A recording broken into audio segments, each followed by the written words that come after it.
Have you ever wondered why Xbox exclusives end up on the PC? Microsoft just gave us the numbers to back up why they do it. What's up, everybody? Brad here, and Microsoft is hosting its Inspire conference this week. Now, if you're not familiar with Inspire, it's supposed to be, well, inspiring for Microsoft's partners. And their partners are people who are reselling their services, goods, and all that stuff. And typically this takes place in Las Vegas, but this year it's being virtual. And this year they're also streaming everything, which is really cool for somebody like me who likes to dig into the weeds of what Microsoft is talking about. And one of the things that surfaced out of this event is an explanation for why Microsoft brings their Xbox exclusives, if you will, to the Windows 10 PC. Now, you kind of got to wrap this up in a little knowledge bundle here, if you will.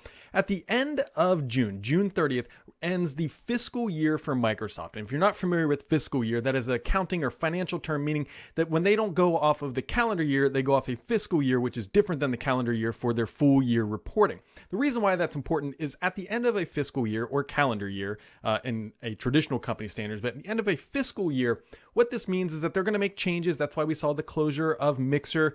We also had some reorg announcements. There were also some layoffs at the company. And at the Inspire event, Microsoft started talking about the numbers of Windows and devices that were sold in fiscal year 20 or the previous fiscal year. And it gives us some really, really interesting insight. First off, they said there were 175 million PCs shipped. Now keep in mind, this is all in shipped because that's just the metric that they provided. So 175 million PCs shipped during the last fiscal year. Of those, and this is very key, of those 26 million were gaming PCs shipped in fiscal year 20. Think about that. Microsoft sold 26 million gaming PCs in fiscal year 20. That is a sizable number, and I actually bet it's probably more, or it's at least close to, if not more, than Xbox consoles that they sold. I would actually almost bet that it is definitely more than Xbox consoles that they sold during the last fiscal year. Microsoft doesn't really break those numbers out, unfortunately for us, primarily because they don't want it to be compared directly against Sony's offering. We know that story. But when you look at 26 million gaming PCs sold, that starts to explain why Microsoft is bringing their console exclusives over to the PC. Now, bundle that with the news that we got earlier this week that there were 1 million sales of Sea of Thieves in June on Steam. 1 million sales, just 1 million additional sales of that title that was previously an Xbox exclusive through Steam in a month. That is massive. That is massive for Microsoft, and it supports many of their predictions that, hey, we need to just support the gaming community in the Microsoft world, not so much the console world, and that is why we're starting to see this crossover. Also, another fun fact for you, the Master Chief Collection is number 3 in sales right now on Steam.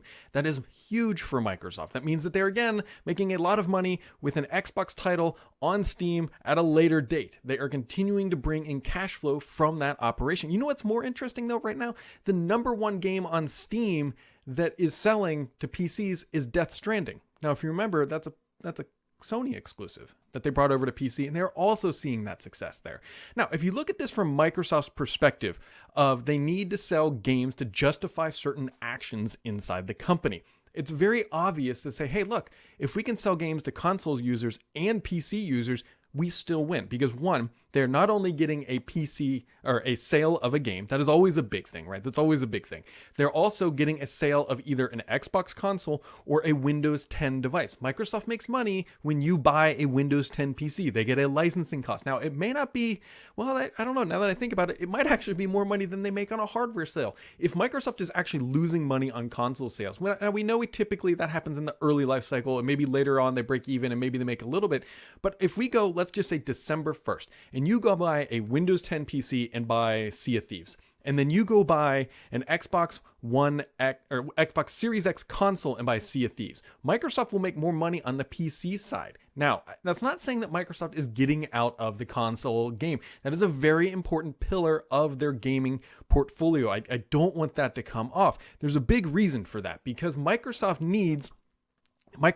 really, really needs console hardware sales to justify the existence of Xbox, to justify their massive investments, and it's a very, very good look for them on the consumer perspective. Microsoft doesn't have many consumer brands, but Xbox is a massive pillar for them to connect directly with the consumer, and that's why they are not going to be moving away from console sales. And Phil has said that many times. I just want to reiterate that. But when you look at how much money Microsoft spends on studios, look at their studio acquisition. It is a much easier way to justify that, hey, we'll spend hundreds of millions of dollars or even billions with a B. If you look at the WB acquisition that is floating around, I don't know if Microsoft's buying it, but that number was floated around in the billions, that Microsoft has to justify the sales. Now, the easiest way to justify that acquisition is through a lot of sales of games, much like they're doing with the Master Chief Collection, much like they're doing Sea of Thieves. Microsoft is actively building out a model right in front of our eyes about how they can sell games not only on the console, but also on the PC and justify the acquisitions that they're making that are come at a very big premium. Selling 1 million copies of Sea of Thieves in a month on a platform that they didn't even contemplate earlier, that is huge for Microsoft. Now, people are going to get out there and say, oh, well, these are Xbox exclusives. I think it's more appropriate to start saying they are Microsoft exclusives because they're coming to Windows, they're coming to Xbox. But the thing that matters here is that Microsoft is bringing games to where the gamers are. They have a huge install base of Windows 10 PCs. 1 billion Windows 10 devices are active every single month now. The number might even be higher, but that's what they told us a few months back. That's what they're repeating today. 1 billion devices.